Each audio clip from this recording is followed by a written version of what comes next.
യുദ്ധഭൂമിയിൽ വീരചരമം പ്രാപിച്ച ഭാരതത്തിന്റെ എക്കാലത്തെയും ഏറ്റവും ഉന്നതനായ സൈനികൻ, നൌഷേരയുടെ സിംഹം എന്നറിയപ്പെടുന്ന ബ്രിഗേഡിയർ ശ്രീ മുഹമ്മദ് ഉസ്മാനെ കുറിച്ചറിയാം. നിങ്ങൾ പാകിസ്ഥാനിലേക്ക് വരൂ, നിങ്ങളെ ആർമിയുടെ തലവനാക്കാം എന്ന ജിന്നയുടെ ഓഫർ തള്ളിക്കളഞ്ഞ ധീരദേശാഭിമാനിയാണ് brigadier Muhammad Usman. Promotion list മറികടന്നു പാകിസ്ഥാൻ ആർമിയുടെ മേധാവി ആക്കാമെന്ന ജിന്നയുടെ വാക്കുകൾക്ക് ബ്രിഗേഡിയർ മുഹമ്മദ് ഉസ്മാൻ പ്രാമുഖ്യം നൽകിയില്ല എന്ന് മാത്രമല്ല, അതേ പാകിസ്ഥാനോട് ഇന്ത്യക്ക് വേണ്ടി കാശ്മീരിനായി പൊരുതിയ ധീരനാണ് ഇദ്ദേഹം. നൌഷേരയുടെ സിംഹം എന്ന് പിൽക്കാലത്ത് അറിയപ്പെട്ട ഇദ്ദേഹത്തിന്റെ തലയ്ക്ക് പാകിസ്ഥാൻ അക്കാലത്തെ ഭീമമായ തുകയായ 50,000 രൂപ വിലയിട്ടിരുന്നു.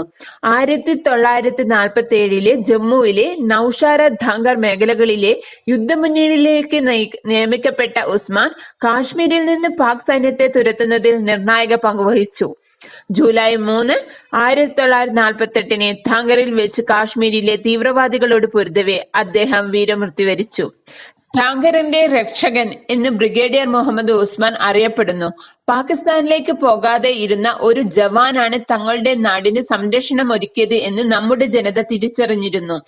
സന്ധ്യക്കുള്ള പതിവ് പ്രാർത്ഥനയ്ക്ക് ശേഷം തന്റെ കീഴുദ്യോഗസ്ഥരുമായി ചർച്ച നടത്തുമ്പോഴാണ് തൊട്ടടുത്തുള്ള കമാൻഡ് പോസ്റ്റിൽ സ്ഫോടനം ഉണ്ടാകുന്നത്.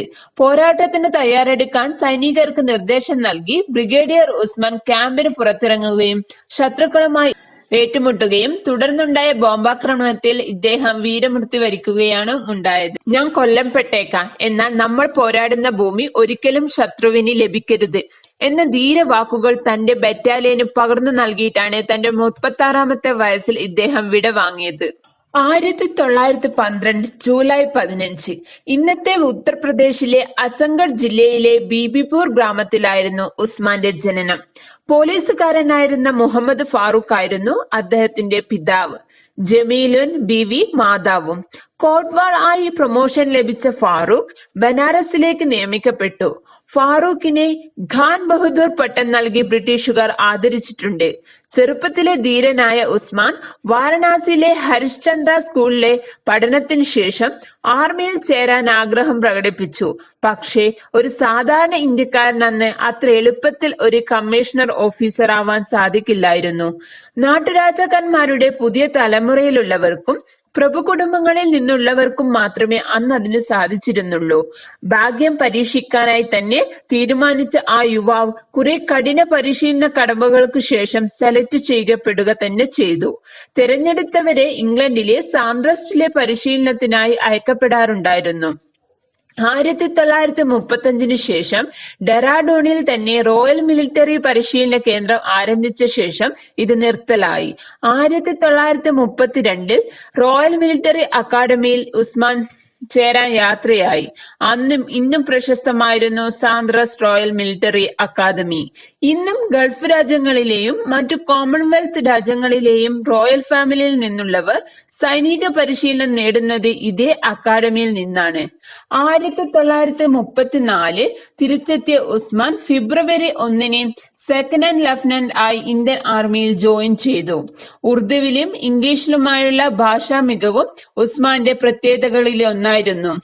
ആർമിയിലെ ദ്വിഭാഷിയായി കഴിവ് തെളിയിച്ച ഉസ്മാൻ 1936 ലഫ്റ്റനന്റ് പദവിയിലേക്ക് എത്തിച്ചേർന്നു. 1941 ക്യാപ്റ്റൻ പദവിയിലേക്ക് എത്തിയ ഉസ്മാൻ ബർമയിലെ സമാധാന സേനയിലും സേവനമനുഷ്ഠിച്ചു. 1944 മേജറായ മുഹമ്മദ് ഉസ്മാൻ ബലൂച്ച് റെജിമെന്റിലേക്ക് നിയമിതനായി. ബലൂച്ച് റെജിമെന്റ് വിഭജന സമയത്ത് പാകിസ്ഥാനായി വീതിച്ചു കൊടുത്തപ്പോൾ ഉസ്മാൻ ഇന്ത്യയിലെ ഡോഗ്ര റെജിമെന്റിലേക്ക് മാറി. പിന്നീട് 77 പാരാ ബ്രിഗേഡിന്റെ കമാൻഡറായി പ്രൊമോട്ട് ചെയ്യപ്പെടുകയും ചെയ്തു. 1947 യുദ്ധകാലയളവിൽ പാരച്യൂട്ട് റെജിമെന്റിന്റെ ബ്രിഗേഡ് കമാൻഡറായ അദ്ദേഹത്തെ ജമ്മു കാശ്മീരിലെ നൌഷാര മേഖലയിലെ യുദ്ധമുന്നണിയിലേക്ക് പോസ്റ്റ് ചെയ്യപ്പെട്ടു. വിഭജനാന്തരം പാകിസ്ഥാൻ സൈന്യത്തിന്റെ തലവനാകാൻ ജിന്നയുടെ ക്ഷണം ലഭിച്ചപ്പോൾ അത് നിരസിച്ചുകൊണ്ട് തന്റെ സ്വന്തം മണ്ണിൽ ഉറച്ചു നിൽക്കാനാണ് ഇദ്ദേഹം തീരുമാനിച്ചത്. തന്റെ മതവിശ്വാസം ദേശീയതയുടെ നിർവചനമായി ഉസ്മാൻ കരുതിയിരുന്നില്ല. മുഹമ്മദ് അലി ജിന്ന, ലിയാഖത്ത് അലി ഖാൻ എന്നിവർ ശ്രമിച്ചിട്ടും ഇദ്ദേഹം വഴങ്ങിയില്ല.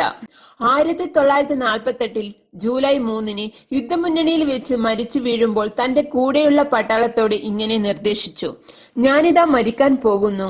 നമ്മുടെ ഭൂമി അവർക്ക് വിട്ടു നൽകരുത്. അക്രമികളുടെ പതനം വരെ നിങ്ങൾ പോരാടണം. ഇതുപോലൊരു യോദ്ധാവിന്റെ മരണം ഇന്ത്യൻ ചരിത്രത്തിൽ അധികമില്ല. രാജ്യം ഒന്നടങ്കം തേങ്ങിക്കരഞ്ഞ വേറൊരു ദിനവും. അവിവാഹിതനായിരുന്ന അദ്ദേഹത്തിന്റെ വരുമാനം ചെലവഴിച്ചിരുന്നത് പാവപ്പെട്ട കുട്ടികളുടെ പഠനാവശ്യങ്ങൾക്കായിരുന്നു. ഭാരതത്തിനു വേണ്ടി ജീവൻ ത്യജിച്ച ധീരദേശാഭിമാനിക്ക് ശതകോടി പ്രണാമങ്ങൾ.